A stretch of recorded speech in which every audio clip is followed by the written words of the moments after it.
भारतीय शास्त्रीय नृत्य शैली के एकल कलाकार, एकाहारी, एक है क्या? भारत, एक है भारत। बताओ जी, अलारीपू भारत के निम्नलिखित में से किस शास्त्रीय नृत्य का एक नृत्य है? शास्त्रीय नृत्य का तो अलारीपू की शुरुआत, भरतनाट्यम की शुरुआत अलारीपू से, तिल्लाना पर वो खत्म होता है। जागोई भारतीय शास्त्रीय नृत्य के निम्नलिखित में से किस रूप की एक प्रमुख शैली? वो जागी रहती है, किसको लेके? मणि को लेके, कहीं कोई मणि ना चुरा ले, मणि ना चुरा ले। शास्त्रीय नृत्य और राज्य का कौन सा एक युग्म सही है, बताइए? भरतनाट्यम क्या कर्नाटक का है? नहीं, तमिलनाडु का है। कथक यूपी का है। कथकली उत्तर प्रदेश का है क्या? नहीं, केरल का है। सत्रिय असम का है। किसका है? असम का है। भामाकल्पम शास्त्रीय नृत्य नाटिका किस भारतीय शास्त्रीय नृत्य से संबंधित है? भामाकल्पम की रचना सिद्धेंद्र योगी, और सिद्धेंद्र योगी किससे संबंधित है? किसके आदि गुरु कहे जाते हैं? कुचिपुड़ी के, कुचिपुड़ी के। भारत के निम्नलिखित शास्त्रीय नृत्य रूपों में से कौन सा नृत्य संगीत और अभिनय का मिश्रण है और कहानियों का नाट्यीकरण करता है, जो अधिकतर भारतीय महाकाव्यों से अनुकूलित है? बताएंगे जी। जो इनका मिश्रण है, ये तो कथकली है, नृत्य संगीत और अभिनय का मिश्रण करता है। या तो कुचिपुड़ी होगा, कुचिपुड़ी दिया नहीं, कथकली होगा इसका आंसर, कथकली होगा। निम्नलिखित में से कौन सा, ये हमने आपको बताया नहीं और हमने सोचा था इसको हम नोट करेंगे आपके लिए।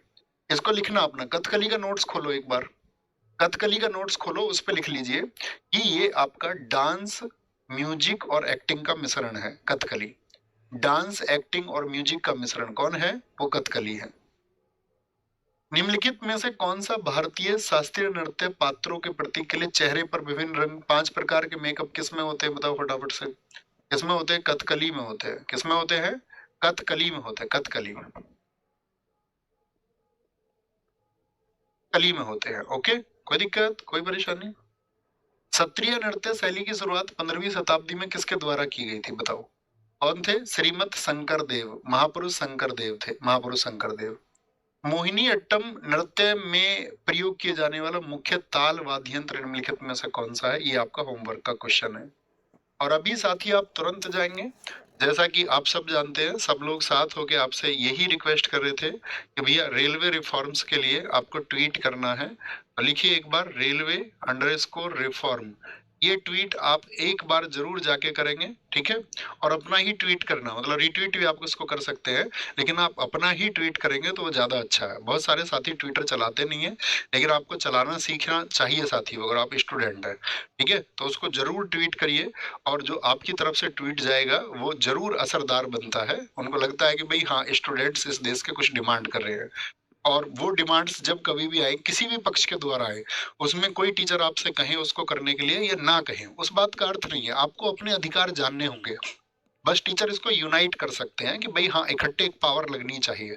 तो जब टीचर्स उसको यूनाइट कर रहे हो स्टूडेंट्स को, तो आपको खुद ही स्टूडेंट्स को फिर यूनाइट करने के लिए बहुत प्रयास करना चाहिए कि सभी स्टूडेंट्स को आप उसके लिए एकजुट कर लें, बेशक से आपका परीक्षा हो रेलवे का या नहीं हो, क्योंकि स्टूडेंट्स के अधिकार लगभग बराबर हैं, एक जैसे हैं। तो वो किसी और का अधिकार है तो आपका अधिकार बनता है। हो सकता है कल आपको इसकी जरूरत हो, तो फिर को सामने वाला स्टूडेंट सोचे कि यार मेरा तो ये एग्जाम नहीं है। तो जब आप उस कम्युनिटी को एक रिप्रेजेंट करेंगे, एक एकता के साथ में रिप्रेजेंट करेंगे, तो वो ताकत बनती है और वो आपकी मांगे फिर स्वीकार्य होती हैं। तो एक बार जरूर आप इस ट्वीट को करना, और होमवर्क का आंसर लिखना मत भूलना प्यारे साथी, सारे लोग जरूर होमवर्क लिखा करो, ठीक है? अब हम कब मिलने वाले हैं? अब हम मिलेंगे मंडे को, और मंडे को मिलने के लिए हमने आपको रिवीजन के जो 3 टॉपिक दिए थे कि आप रिवाइज करके तैयार रहोगे, तो आप कहेंगे हाँ भैया हम रिवाइज करके तैयार रहेंगे। और साथ में इस वाले सैटरडे आपका एक मॉक होगा, याद है ना, जैसे हिस्ट्री का मॉक होता था, पॉलिटी का होता था, तो सैटरडे एक मॉक होगा आपका। और जो टॉपिक आपको हम पढ़ा चुके हैं अब तक, ठीक है, उन टॉपिक से मॉक होगा, और वो मॉक होगा आपका 50 क्वेश्चन का। कितने का मॉक होगा? तो वो 50 क्वेश्चन का मॉक होगा आपका, 50 क्वेश्चन का मॉक होगा अब तक जो टॉपिक हमने पढ़े हैं, ठीक है?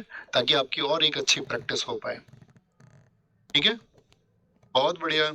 सर रेलवे जवाब दो, हाँ वो किसी भी तरीके से आप उसको टैग कर सकते हैं, हैश टैग रेलवे जवाब दो, हैश टैग रेलवे अंडरस्कोर जवाब अंडरस्कोर दो, इसको भी कर सकते हैं, ठीक है? लेकिन करिए उसको।